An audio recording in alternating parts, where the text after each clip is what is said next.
Baik, selamat siang untuk kita semua. Perkenalkan, nama saya Octavianus Nino, NIM 2021-210321, Prodi Pendidikan Ekonomi Universitas Flores. Hari ini kita akan belajar bersama tentang konsep dasar ilmu ekonomi. Kita lanjut ke slide berikutnya. Tetapi sebelum kita memulai dengan pembelajaran kita, marilah kita awali kegiatan kita dengan doa, berdoa menurut keyakinan dan kepercayaan kita masing-masing. Berdoa mulai. Baik teman-teman, di slide berikutnya kita lihat bersama itu tentang konsep dasar ilmu ekonomi. Oke, di sini ada dua item yang menjadi tujuan pembelajaran kita pada hari ini. Jadi sesudah kita pelajari materi ini, tentu kita harus mengetahui skala prioritas. Lalu bagaimana pengelolaan keuangannya? Lalu yang kedua, kebutuhan. Ada kebutuhan yang sekarang, ada yang akan ditunda dan lain sebagainya. Dan alat pemenuhan kebutuhan. Tentu sesudah kita pelajari materi ini tentang konsep dasar ilmu ekonomi, terlebih khusus dua item yang menjadi tujuan pembelajaran kita, kita harus mengetahui semua yang sudah ditawarkan ini. Oke, kita lihat slide berikutnya. Baik, kita lihat bagian satu, skala prioritas dan pengelolaan keuangan. Skala prioritas satu. Skala prioritas satu berarti kebutuhan primer, kebutuhan sekarang. Lalu skala prioritas kedua, kebutuhan sekunder, kebutuhan masa datang.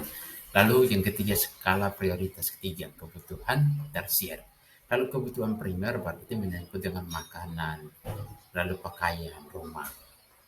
Dan ketika ketiganya itu atau prioritas satu, kebutuhan primer sudah terlaksana, maka kita akan beralih ke prioritas dua atau kebutuhan sekunder. Lalu juga kebutuhan tersier. Tersier itu menyangkut dengan kemewahan.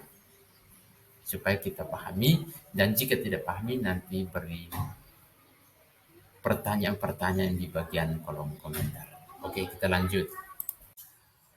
Baik, slide yang berikutnya itu adalah pengelolaan keuangan. Nah, langkah awal yang dapat kita lakukan dalam mengelola keuangan adalah dengan membuat pembukuan keuangan.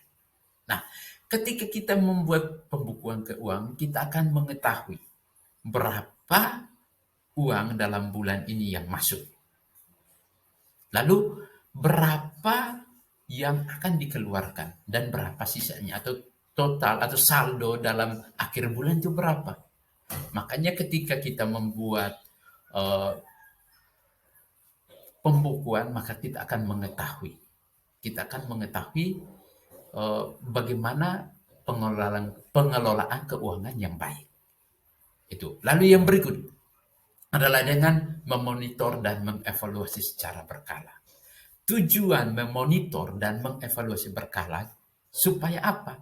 Ketika ada masalah atau ada kekeliruan, itu kita bisa cepat atasi. Itu kita bisa cepat atasi. Kalau kita tidak mengevaluasi secara berkala, dan pada akhirnya di akhir tahun kita menjadi pusing untuk bagaimana melihat kesalahan-kesalahan itu. Maka memonitor atau mengevaluasi itu secara berkala. Ada yang bisa 3 bulan atau disebut dengan triwulan dan lain sebagainya. Lalu yang berikutnya adalah membiasakan diri menabung sejak dini. Nah, ini salah satu hal yang kecil yang sudah ditanamkan oleh orang tua kita. Bahwa ketika orang tua memberi uang 100.000 atau memberi uang 10.000, kita gunakan 5.000, lalu 5.000 kita gunakan untuk tabung. Itu adalah salah satu bentuk bagaimana mengelola keuangan jajan kita, keuangan pribadi kita. Itu harus pembiasaan diri sejak dini. Lalu kita lihat slide berikutnya. Baik, slide berikutnya ini tentang pemenuhan dan alat pemenuhan kebutuhan, lalu jenis kebutuhan berdasarkan intensitas.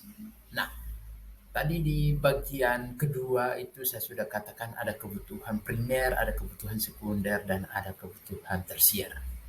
Ya, itu tentu kita sudah tahu itu. Lalu yang berikut kebutuhan berdasarkan waktu. Ada kebutuhan sekarang dan ada kebutuhan yang akan datang. Kebutuhan sekarang contohnya ketika saya lapar hari ini ya, saya harus segera makan. Saya lapar harus segera makan, tidak bisa ditunda. Lalu kebutuhannya akan datang. Kebutuhan yang akan datang di sini saya beri contoh. Contohnya orang tua ya itu merencanakan pendidikan anaknya dengan cara menabung itu. Lalu yang berikut barang dan jasa sebagai alat pemenuhan kebutuhan itu berdasarkan cara memperolehnya. Ada yang kita dapat barang harus dengan bekerja keras baru kita dapatkan. Tetapi ada yang dengan cuma-cuma atau non ekonomis. Contohnya sinar matahari, udara, air di kali, dan berbagai contoh yang lain. Lalu yang berikut, berdasarkan kepentingannya. Itu ada barang inferior, ada barang esensial, dan ada barang normal. Itu. Kalau yang tidak tahu nanti list bagian komentar di situ supaya saya bisa menjawabnya. Lalu yang berikut berdasarkan cara penggunaannya. Ya, berdasarkan cara penggunaan. Contohnya di sini ada dua barang pribadi dan ada barang publik. Barang pribadi contohnya. Kalau saya seorang petani, berarti yang saya butuhkan itu apa? Parang, pacul untuk mencangkul, dan lain sebagainya. Lalu yang berikut ada barang publik. Barang publik yang di sini artinya kita semua bisa gunakan. Contohnya jembatan dan lain sebagainya. Itu ya. Oke, kita lanjut ke slide berikutnya. Baik, selanjutnya yang kita lihat adalah faktor yang mempengaruhi kebutuhan. Itu faktor lingkungan. Di gambar itu di Jakarta. Tetapi ketika saya berada di kampung tentu oh, kebutuhan itu berbeda ketika di kampung dengan Jakarta. Lalu yang berikut faktor agama. Faktor agama juga sama. Saya berada di agama B atau berada di agama A atau agama B tentu kebutuhan itu berbeda. Kita lanjut ke slide berikut.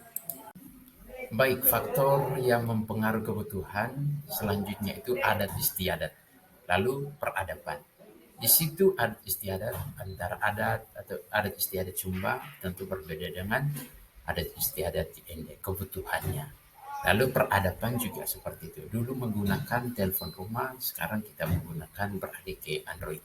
Tentu ada perbedaan kebutuhannya. Kita lanjut ke slide berikutnya. Sekian dan terima kasih. Sampai jumpa di pertemuan berikutnya. Bila ada yang tidak mengerti, silahkan tanyakan di bagian kolom komentar.